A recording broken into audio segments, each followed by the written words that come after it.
You're listening to an archived Cabral Concept podcast. After listening to this show, check out the most up-to-date podcasts available at stephencabral.com/podcasts or search directly on iTunes. And now, welcome to the Cabral Concept, where board-certified naturopath and integrative health practitioner Dr. Stephen Cabral shares how he was diagnosed at the age of 17 with a life-altering illness and given no hope for recovery. It was only after studying and traveling all over the world did he discover how to combine ancient Ayurvedic healing practices with state-of-the-art naturopathic and functional medicine to fully rebalance the body and re-energize it with life. It's time to discover how to get well, lose weight, and finally feel alive again. And now, here's your host, Dr. Stephen Cabral. Thank you for joining me once again on this Training Thursday. Looking forward to taking you through how to change up your workouts to fit the season. And first, I want to explain what that even means. And then it's kind of a funny story that came about where we live in New England, so we live in Boston, and we have 4 very distinct seasons. Now, if you live in Southern California or a lot of these other places where it's always beautiful, it's not exactly always the same in terms of like your workouts, your season, those types of things. But everyone seems to go through these cyclical phases in their own workout routines where they gain a little bit of weight and then maybe they lose it for the summertime and they wonder if their workout should also change to fit that season or not. So we've had that come up since this is exactly the spring transition into summer here in New England, in Boston. And so we spend our time in Boston, and then we love to go to Maine as well, which is our like favorite place in the world. And what we see is just like everyone switching from the, winter coats, the spring coats into shorts and a t-shirt, or they're running outside, even if it's like 60 degrees or like 55 degrees in like a tank top, because, you feel the difference in the temperature. And so people start to become more active. But then what happens is they sometimes become too active too fast, and they might get injured, or they just kind of like, then all of this inflammation starts to build up in their body. So what I want to do is I want to go through how your goals may change throughout the year and how the workouts can actually change along with that. And I thought obviously this would be a very appropriate time to do that. So think of this, the perfect time of the year, if you're trying to add a little bit of muscle. I want to take it from the beginning, okay? Because we have a lot of clients who want to add more tone to their body.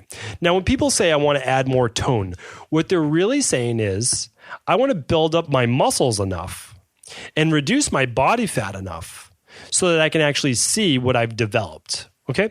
A lot of times, like I want to see the shoulder tone. When you see people's shoulders, there can be a clear delineation. It's almost like a triangle. It's called your deltoid muscle. And there's a clear delineation between that and like the lower or the upper arm, which is your bicep and tricep area. Okay. So that would be an example of tone. Another example of tone would be like your quadriceps, the muscles around the knee as well. Okay. So those muscles, there's actually 4 main muscles in that quadricep. But part of it is that they call it a little teardrop muscle right beside the kneecap on the inside. Okay. On that inside, what we're looking at is the vastus medialis. Okay, so we're looking at the VMO, and there's the vastus lateralis. So there's all the muscles within that quadricep itself. Now, to tone those, we need to actually work those muscles, add a little bit more muscle to them, and then we start to shed off the body fat. That's what I want to talk about right now. So the most popular time, this goes for fitness competitors, fitness models, bodybuilders, anyone, is that you use your fall and winter to try to add more muscle. Now, even if we're talking for women right now, this doesn't mean you're going to bulk up. It's not physically possible for 99.99999% of the female population to put on even a pound of muscle a month. Honestly, it's not. Like I've been doing this a long time. It is not possible, especially if you've been working out for a couple of years, to put on 12 pounds of muscle a year. Like guys would love to put on 12 pounds of muscle a year, especially if you've been working out for a while. Now, if you're an untrained guy just getting into working out, yes, you can put that on, no doubt about it.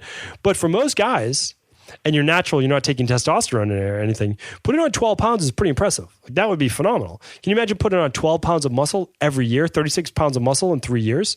And you went from 170 to 200 pounds of shredded muscle. Most guys who listen to this will be like, that's fantastic. Well, it doesn't work that way. So what we're trying to do is put on a little bit of muscle, okay? A little bit of muscle. And it works best as we start to increase volume in our workouts, all right? So what does that mean? Well, it means that we can increase volume in terms of the actual weight lifted. So the total weight lifted, meaning like lift heavier weights for the same amount of sets and reps, or we increase our sets or we increase our reps. But what we're doing is trying to tax the muscles to a greater degree through some type of load. Usually that load is heavier weight. Usually that load might be even more sets. So now we're breaking down more muscle tissue, rebuilding it to a larger degree, adding more muscle tissue. More muscle from a what's called sarcoplasmic standpoint. That means the fluid inside the cell, the muscle cells, as well as from a myofibril standpoint, and that's the actual tissue. If you look at the dry weight, the tissue of muscle. Now that's far less. That's about 30% of muscle, where the sarcoplasm, the water retention, is about 70% of muscle. That's why the easiest way to gain more muscle, we're not talking about dry tissue, is actually to increase cell volume. And that's still considered muscle. So we can look at it that way. That is what, again, we're not talking about this for women or most guys, but that's what the bulking up stands for. Bulking up your muscles from both a fluid standpoint as well as from a myofibril standpoint. I'm trying to make this as non-complicated as you can. And of course, you can see that me trying to break down the chemistry and the physiology and the anatomy of your body is a little bit of a challenge. I'll work on how I can create a little checklist on this to make it a little bit easier. But that is best served after we call it like sweater season, right? So you start to put on the heavier clothes because you might put on about 5 pounds or so. And again, when I say put on 5 pounds, I'm not talking about just 5 pounds of fat. I'm saying you're eating a little bit of surplus of food so that you're always not walking the teeter-totter of becoming too catabolic where your body might burn up muscle tissue. And that's what we're going to talk about for summertime. So we're going to get there. Okay. So during this fall and winter season, what we're talking about is lifting heavier weight. You're going to increase your volume of your workouts, no doubt about it. Like you'll be lifting heavier more days per week. When you're going on a vacation, let's say in the wintertime, or you're getting ready for the beach, whatever it might be, you can still shred down. And like yesterday's episode was on the bathing suit body diet. So you could do that. And I explain exactly what it is and how to do it. Or there's the Dr. Cabral detox. That works exceptionally well as well, just within 7 days to 14 days or 21 days, your choice.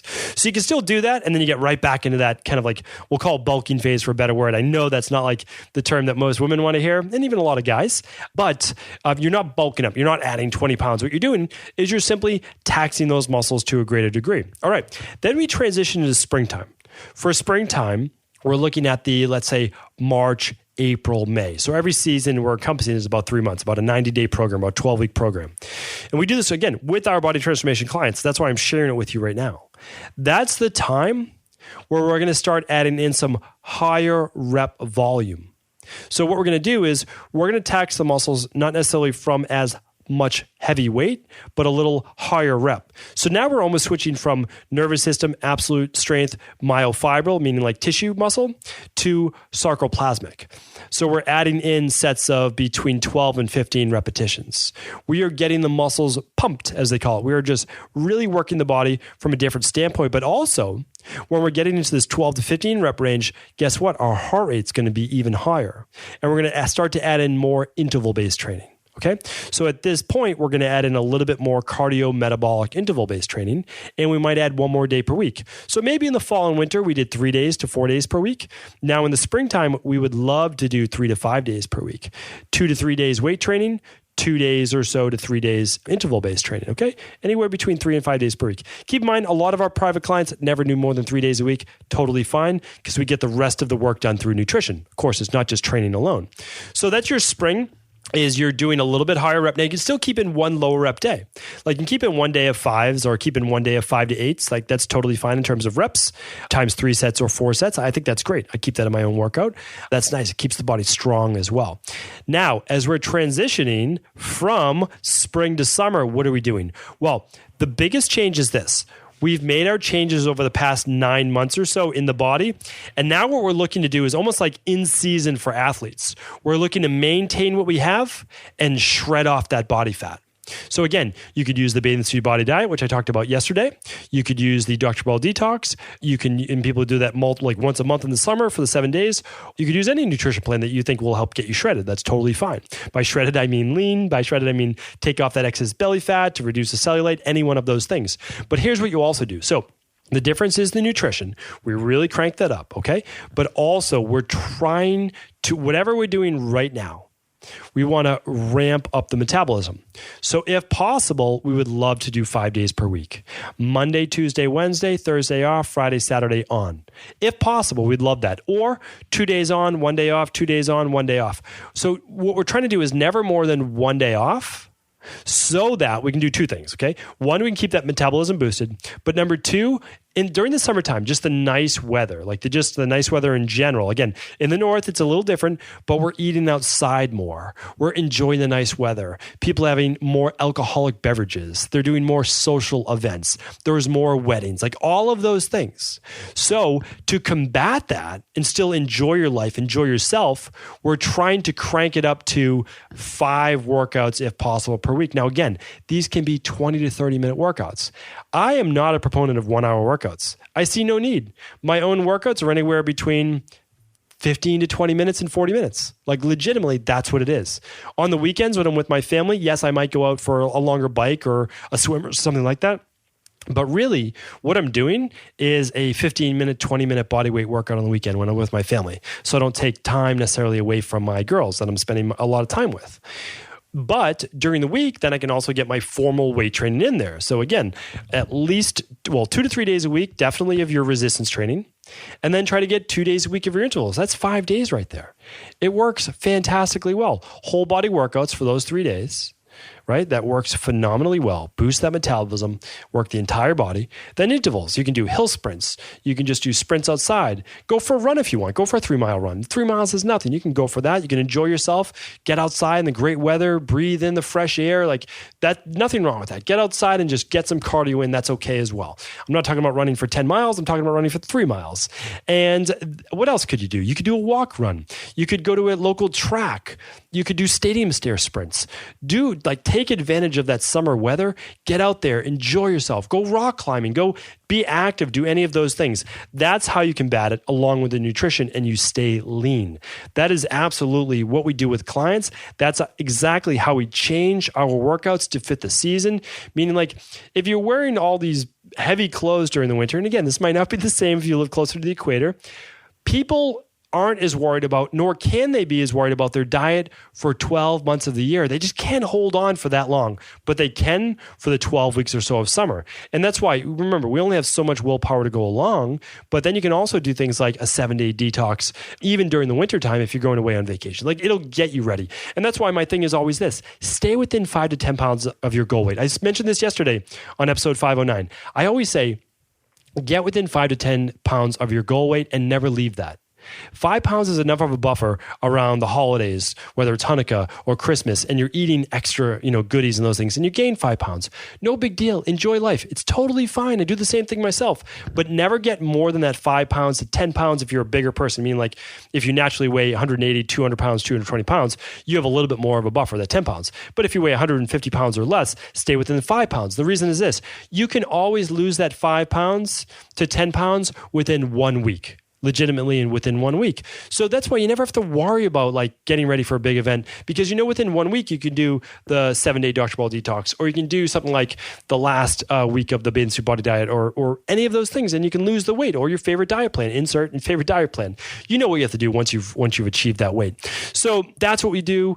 It works fantastic for our clients. They love the phases, they love the cycles because they know they don't have to be on all year round, and they also know that they don't have to do 5 days a week of workouts, maybe during the winter, but then they are going to ramp it up for spring, and they'll ramp it up, but especially with the nutrition, that's the big thing that changes too. With the summer, they might even do a body weight circuit in the summertime. They'll do more stadium stair sprints or hill sprints, or just get outside and just get that body active, do some biking, do things like that as well. So hopefully today's episode was helpful. And of course, if this information was new and it could help anyone else, please feel free to share it with them. Take care, everyone. I want to sincerely thank you for your support of this podcast. I couldn't do it without you, and I mean that. I truly do. I also want to make sure you knew that we now have multiple ways for you to find your answers to the most difficult health, wellness, weight loss, and anti-aging questions. You can find podcast-specific topics like thyroid, adrenal, hormones, sleep, digestion, Ayurveda, and many more at stevencabral.com/podcasts that will then link you to your favorite Apple, Spotify, and other podcast players. Plus, all new podcasts and weekly exclusive video content is being added to our YouTube channel at youtube.com/Stephen Cabral. And that's Stephen with a PH. Head on over and subscribe so that you don't miss any of the exclusive content. Lastly, if you've ever found any of my podcasts or books to be helpful, I would really appreciate it if you could leave a review on iTunes or your favorite media player for the podcast. Rating and subscribing to the YouTube and podcast allow me to reach more and more people and help spread my mission of healing throughout the world. Thank you again for being a part of this movement.